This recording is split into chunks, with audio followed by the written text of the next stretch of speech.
"Hey, old-timer, you sure you don't want to just watch from the bleachers? Nobody's going to think less of you for sitting this one out." The man who said that was 29 years old, broad-shouldered, wearing a moisture-wicking competition shirt with 3 sponsor logos stitched across the chest. He said it loud enough that the 8 or 9 people standing nearby all heard it clearly. He said it with a smile that had no kindness in it at all. The old man he was talking to didn't answer right away. He was standing at the back of the registration line at the Fort Stockton Open Precision Shooting Challenge in Pecos County, Texas, on a Saturday in late September when the desert air still held the day's heat long past 4 in the afternoon. He was 76 years old. He wore a canvas work jacket the color of old straw, faded at both elbows, and a dark green army cap with no insignia on it. Just the cap, plain and worn to the shape of his head over what had to be decades of wearing. His name was Amos Dale Cutler, and if you had passed him on the sidewalk in the small town of Alpine, Texas, where he lived, you would have taken him for a retired ranch hand, maybe a man who fixed irrigation equipment for farmers out in the Chihuahuan desert, someone who ate lunch at the same diner every Tuesday and Thursday, and tipped exactly 15% and remembered the waitress's name. You would not have looked twice. He looked at the young man who had spoken to him, not with anger, not with the flat, cold look that some old men use to communicate contempt without language. He simply looked at him the way a man looks at a weather vane that's pointing the wrong direction, noting the information, finding it mildly curious, moving on. "I appreciate the concern," Amos Dale Cutler said quietly. "I'll be all right." If you've ever seen a man treated like he was already invisible before he'd even walked through the door, type the word honor in the comments before this video ends. Because what happened on that West Texas range in the next hour is the kind of thing that doesn't make the news and never trends on any platform. And that is exactly why it needs to be told. Amos Dale Cutler had driven 4 hours and 20 minutes from Alpine to Fort Stockton in a 1998 Chevrolet pickup the color of faded rust, the kind of truck where the passenger side window doesn't roll all the way down and the radio only picks up AM stations with any reliability. He'd left at 9 in the morning. He had one small duffel bag on the seat beside him, a thermos of black coffee wedged against the center console, and a hard-sided rifle case in the truck bed, padlocked, which he had taken out of a storage closet in the back of his workshop 3 days before and cleaned for the first time in 11 years. He lived alone in a small adobe house on the western edge of Alpine, on a quarter-acre lot with a single cottonwood tree in the front yard that dropped leaves in October and still somehow held its shape every spring. He had 2 rooms he used regularly, the kitchen and the workshop, and a third room, the bedroom, where he slept without ceremony and rose at 5:15 every morning, regardless of what day it was. He had a dog, a brown cattle mix named Spur, who slept at the foot of his bed and ate once a day and had never in his life barked at anything that wasn't worth barking at. He had retired from the army 17 years earlier with the kind of quietness that characterized everything he did. Signed the papers, thanked the colonel who processed him out, drove back to Alpine because he had grown up there, and his older sister still lived 20 miles outside of town, and he had always meant to come back to the desert. He opened a small instrument repair shop, guitars, banjos, fiddles, the occasional mandolin, in a converted garage behind his house. He charged fair prices, he did good work, he did not talk about where he had been or what he had done in the 32 years before he came home. His sister, Nora, who was 79 and still ran cattle on a small spread, her late husband had left her, was the only person in Alpine who knew anything close to the full story. She didn't talk about it either. She had learned years ago that her brother carried certain things the way a man carries a scar, not hidden exactly, but not on display and not something you point at in company. He had come to the Fort Stockton competition for one specific reason. His old battalion newsletter, the thing still came in paper form twice a year, mailed by a retired first sergeant in Killeen who was 81 and had refused to let it go digital, had mentioned the event in its back pages in the section titled Community and Service. Someone had written a brief note about it, $50,000 in prize money, a standing challenge that had gone unclaimed for 2 consecutive years, iron sights only, no magnification of any kind. Distances ranging from 500 yards to 900 yards, depending on the round, with a final shot at a 12-inch steel plate at 850 yards for the top prize. He had read that note twice. He had folded the newsletter and set it on his workbench next to a guitar neck he was refretting. He had thought about it for 4 days. Then he had called his sister. "You should go," she said immediately, before he had finished explaining. "I don't need the money," he said, which was mostly true. "That's not why you should go," she said. He thought about that for a moment. "No," he agreed, "it isn't." He had driven 3 miles to the hardware store in Alpine, bought a new padlock for the rifle case, come home and started packing. The Fort Stockton Open drew 114 registered competitors that year. It was held on a privately owned stretch of ranchland south of town, 10,000 acres of flat Chihuahuan scrub that the owner, a rancher named Clifford Pressman, opened twice a year for the competition. There were vendor tents along the perimeter selling custom rifle stocks, precision optics, reloading equipment, and shirts with American flag patterns and tactical fonts. There was a food truck serving brisket and pulled pork. There was a PA system playing country music between announcements. There were matching team shirts everywhere, blues, greys, blacks with sponsor patches, and rifles that cost more than most people's cars, set up on bipods and rests, and all manner of precision hardware that gleamed even under the hazy September sun. The challenge had been constructed deliberately as a spectacle. The man behind it was a marketing executive from Dallas named Tyler Brossard, who had organized the event for the past 4 years as a way to generate content for a gun and outdoor lifestyle media brand. He had set the top prize at $50,000 because he was confident it would never be claimed. The rules were strict. The final shot at 850 yards had to be fired with iron sights and with a rifle that had a manufacture date of 1980 or earlier. No modern precision rifles, no adjustable cheek pieces, no chassis systems. A practical vintage rifle, open iron sights, a 12-inch plate, 850 yards. In 3 years of competition, the plate had been struck exactly once in 207 attempts, and that shot had been made by a retired army sergeant from Odessa who had been training specifically for this challenge for 18 months. He had celebrated loudly and at length and had been photographed with the check and the rifle for the brand's social media. He was 27 years old.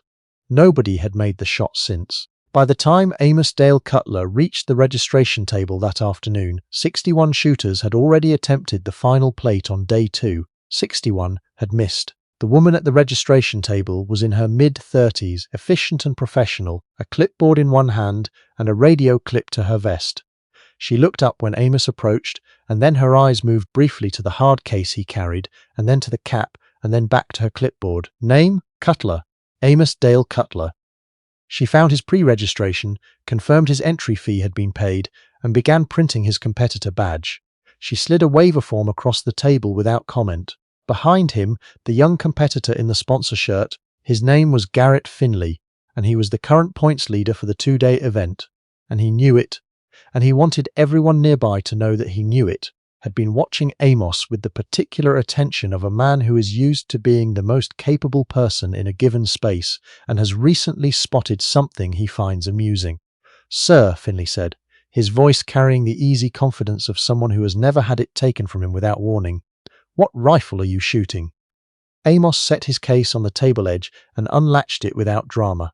Inside, on a bed of grey foam, sat a Springfield M1A, a rifle that had been in production since 1974 and had clearly been owned by someone who believed in proper maintenance. The blued steel had the deep, even finish of a rifle that had been cleaned with care over many years. The iron sights were standard military configuration, nothing added. Finley stared at it. Then he looked at his friend standing beside him, and the two of them exchanged the kind of look that requires no words between people who share the same assumptions. "That's..." Finley paused for effect. "That's a working rifle, man. You know the plate is at 850, right, with those sights?" "I know," Amos said. He latched the case again and picked up his badge. 850 yards with military irons, Finley said, louder now, angling it to the small crowd that had begun to collect. "I want to see this." He said it, the way people say things they want an audience for. The woman at the registration table had stopped moving. She was looking at Amos Dale Cutler with an expression that had shifted from professional neutrality into something quieter and less certain. "Sir," she said, her voice lower than before, are you comfortable with the distance? There's no penalty for a practice round if you want to." "I'm all right, ma'am," Amos said. He picked up his pen, signed the waiver in a steady cursive hand, and slid it back to her. "Thank you for asking." He picked up the rifle case, tucked his badge into his jacket pocket, and walked toward the firing line. Word moved through a competition crowd faster than it has any right to. By the time Amos reached the designated waiting area for final round competitors, a loose gathering of 30 or 40 people had already positioned themselves along the rope line behind the shooting benches. Some had come because the word old travels fast at a gun competition, where old is not generally a compliment in the context of a precision challenge. Some had come because Finley had said something to 3 people, and those people had told 5 more. A few had come because the range officer had been seen watching the incoming competitor with an expression that wasn't casual. The range officer's name was Calvin Sheets. He was 53 years old, built like a man who had spent 22 years doing things outdoors in all weather, with a grey-flecked beard and the slow, deliberate movements of someone who has learned that rushing is how accidents happen. He had been a Marine and then a federal law enforcement firearms instructor, and now he ran a small training facility outside of Midland and came to Fort Stockton every year because Tyler Brossard paid well and the logistics were clean. Calvin Sheets had watched a lot of shooters over a lot of years.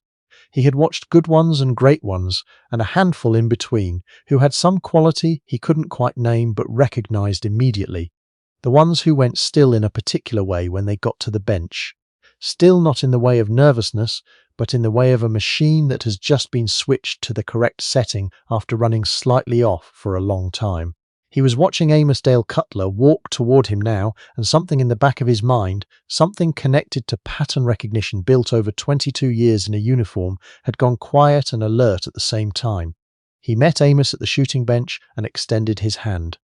"Calvin Sheets, range officer. You've got 3 minutes total, 1 round and 1 attempt at the plate. It's 12 inches across, 850 yards down range. Current wind is 8 miles per hour out of the northwest, gusting to 11. I'll call you up when your number's drawn." Amos shook his hand. The grip was firm in the way that doesn't need to announce itself. "Understood," he said. "Thank you." Calvin Sheets nodded. He looked at the rifle case. He looked at the cap, plain and green and shaped by time. He said nothing else and walked back to his position. Garrett Finley had followed the crowd to the rope line, his sponsor shirt bright in the afternoon sun, his arms folded across his chest with the posture of a man who is present for entertainment. He leaned over to the competitor beside him. "Even if by some miracle he hits the paper," Finley said, "the plate at that distance with irons is a different Finley." The man beside him, a shooter from Amarillo who had been competing here for 3 years, said his name in a way that ended the sentence. Finley looked at him. The Amarillo shooter was watching the old man at the bench line and not looking back.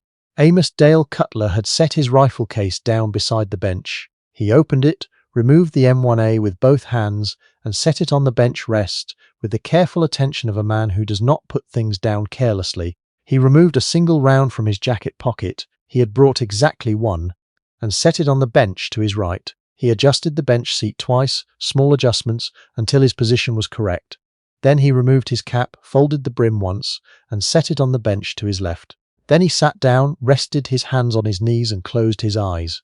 The crowd behind the rope line went uncertain. There was murmuring. A child somewhere asked her father what the man was doing. Someone laughed once, a short compressed sound, and then went quiet. Amos sat with his eyes closed for what the people watching him would later estimate at somewhere between 90 seconds and 2 full minutes, though it felt longer. His breathing was visible at first, slow and even, and then at some point it became less visible, as if the breath had not stopped but had simply become a function running somewhere deeper and quieter than the chest. His hands, which had shown a slight tremor when he signed the waiver, the kind of tremor that comes with age and means nothing about capability, were still. Calvin Sheets, standing at his position 12 feet to Amos's left, was not watching the crowd. He was watching the old man's hands. He had seen this before, not often. Twice in 22 years, and both times in men who carried something in their past that they didn't talk about. He had a feeling, not a theory, a feeling about what he was looking at. When Amos opened his eyes, he opened them the way a man opens them after a full night of sleep. He chambered the round in one practiced motion, smooth and unremarkable. He brought the rifle to his shoulder. He made a single sight adjustment, a quarter turn, no more. He settled his cheek against the stock. He looked downrange for a long moment. He exhaled slowly, all the way to empty, and held at the bottom. In that held stillness, the crowd behind the rope line stopped moving without deciding to. The shot broke clean and sharp, cracking out over the flat Chihuahua scrubland and rolling away into the distance. For one long second, nothing. Then, from 850 yards away, the sound came back. The clear, hard ring of steel struck clean. Not a graze, not an edge, a center hit. The kind of sound that doesn't leave room for debate. The two spotters downrange confirmed it on the radio within 5 seconds, their voices overlapping. Solid hit, near center. Tyler Brossard, who had been standing off to the side of the shooting area watching the attempt with the relaxed attention of a man who did not expect to be writing a check today, dropped the bottle of water he was holding. Calvin Sheets did not move for a moment. He was looking at Amos Dale Cutler, who had lowered the rifle from his shoulder and set it back on the bench rest, and was sitting with his hands in his lap and showing no expression that could be described as triumphant or satisfied. He looked like a man who has just completed a task that required his full attention and is now simply resting. The crowd broke. There was a whoop first, then another, and then applause that rolled outward from the rope line in both directions and didn't stop for a long time. Someone in the back was yelling. The woman who had been crying quietly near the registration table. She had followed the crowd to watch, pressed both hands over her mouth. Garrett Finley stood at the rope line, with his arms no longer folded. He was looking at the ground in front of his boots, his face the color of chalk dust, very still. Amos Dale Cutler picked up his cap from the bench. He rose slowly, the way a man rises when his knees have been carrying him for 7.5 decades and he doesn't complain about it. He put his cap back on. Calvin Sheets walked to him. He put out his hand, and Amos took it. The handshake lasted longer than handshakes usually do. "Sir," Calvin said, his voice low, not for privacy exactly, but because some things lose something when they're said at full volume. "Where did you serve?" Amos looked at him with the measured expression of a man who has been asked this question before and has answered it before and carries no bitterness about giving the answer again. "Army," he said, "long ranger program, then force recon, attached work. Retired out of Bragg." Calvin Sheets absorbed that. His jaw tightened slightly, the way a jaw tightens when a man is adding numbers and doesn't want to show what they're adding up to. "What years, sir?" Before Amos could answer, a black pickup truck, late model government plates, pulled through the access gate at the edge of the property and came to a stop 30 yards from the shooting area. The door opened and a woman got out. She was in her early 60s, trim and straight-backed, wearing civilian clothes, but carrying herself in a way that didn't belong to civilian clothes. She walked toward the range with the directional certainty of someone who knows exactly where they're going. Tyler Brossard, who was already making his way toward Amos with the check that he had genuinely believed would never need to be signed, stopped moving when he saw her. Her name was Brigadier General Susan Parrish, retired, and she had received a phone call 45 minutes earlier from a man she had not spoken to in 9 years who had told her, in the clipped language of someone unused to long phone calls, that Amos Dale Cutler was at a shooting competition in Fort Stockton and had just rung the plate at 8:50 with irons, and that he thought she should know. She walked to within 6 feet of Amos and stopped. The crowd had gone quiet again, the way crowds go quiet when they understand, without being told, that something is happening in front of them that they do not have the context to fully interpret, but that carries weight they can feel. Brigadier General Susan Parrish, who had commanded a battalion and then a brigade, and who had spent the last 4 years of her career writing training doctrine for long-range direct-fire engagements, raised her right hand to her brow in a slow, formal salute. "Sergeant Major Cutler," she said. Her voice did not waver, but it was close. "I have been looking for a reason to do that for 31 years. Amos Dale Cutler returned the salute. His arm was completely steady. His hand did not tremble at all. There was a pause that no one in that crowd would be able to accurately describe afterward, because pauses like that don't translate into words well. Then Brigadier General Parrish turned to face the assembled crowd, and what she said next arrived in pieces that the people listening had to catch and hold on to. "In 1993, she said, her voice carrying across the flat desert air without effort, "I was a first lieutenant on a training deployment in the Kandahar region before anyone in this country knew that word the way we know it now. We were running a live fire evaluation exercise that went wrong in a way that training exercises are not supposed to go wrong. 3 men from my element were in a position where I could not get them out, and the help that was supposed to reach us was not going to reach us in time. Sergeant Major Cutler was 900 yards away on a ridge with a vintage M14 and a broken radio. He had lost communication with command 40 minutes before. She paused and let that land. He made 4 shots in 11 minutes, ladies and gentlemen. 4 shots at distances and in conditions that I am not going to describe in detail, because the people in this crowd who understand precision marksmanship will tell you those shots were not possible, and I would rather let the record speak for itself. He held a situation stable for long enough that my men reached cover, all 3 of them. She looked at Amos. Her eyes were bright. All 3 of them came home. The silence that followed was different from the ones before it. It was the silence of a crowd that has had something placed in front of it that is larger than what it came expecting to receive. He holds the Distinguished Service Cross, Parrish said. He holds the Combat Infantryman badge with 2 stars. He has never once, in any company I am aware of, told any of this to a single soul who didn't already know it from the service record. He came here today in a rusted truck from Alpine, Texas, and he brought one round, and he said nothing to any of you about any of this, because that is the only way he has ever known how to be. Garrett Finley, at the line, was no longer looking at the ground. He was looking at Amos Dale Cutler with an expression that had passed through several phases and arrived somewhere quiet and something close to remorse. The check was presented under the open sky 20 minutes later. Tyler Brossard signed it himself, which he had been prepared to do since the event began, but which he understood now meant something different than it had an hour ago. Amos folded it twice and placed it in the interior pocket of his canvas jacket. He did not make a speech. He did not seek out the cameras that had appeared along the rope line. He thanked Calvin Sheets by name and shook his hand again. He spent a few minutes speaking quietly with Brigadier General Parrish at the edge of the shooting area, the 2 of them standing apart from the crowd in the long late afternoon light, talking in the easy shorthand of people who share a specific and serious history. When he was ready to leave, he carried his rifle case back to the rust-coloured Chevrolet without ceremony. A few people along the path stopped and nodded to him. A few more started to applaud, and the applause spread down the gravel path the way such things spread when enough people understand at the same time that they are watching something that they will not forget. Garrett Finley was standing near the edge of the parking area. He was alone. As Amos passed him, Finley opened his mouth, and then he closed it, and then he opened it again. "Sir," he said. The word came out differently than words usually came out of Garrett Finley.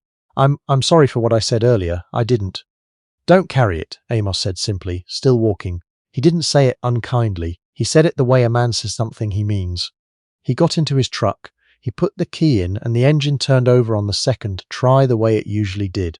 He placed the thermos between his thigh and the center console, and he drove back out through the gate and turned north on the ranch road toward Fort Stockton and the long drive home to Alpine. Brigadier General Parrish watched the truck until it turned and disappeared behind the scrub. Calvin Sheets stood beside her. "You knew him before today?" Calvin asked. "I served with him for 2 years," she said. "He saved my career and 3 lives in 11 minutes, and then he went back to doing what he was doing and never mentioned it again. That's just who he is." Calvin looked out at the empty ranch road for a moment. "We don't deserve those people," he said quietly. "No," she said. "We don't. That's why we have to remember them." The Fort Stockton Open Precision Shooting Challenge was restructured the following year.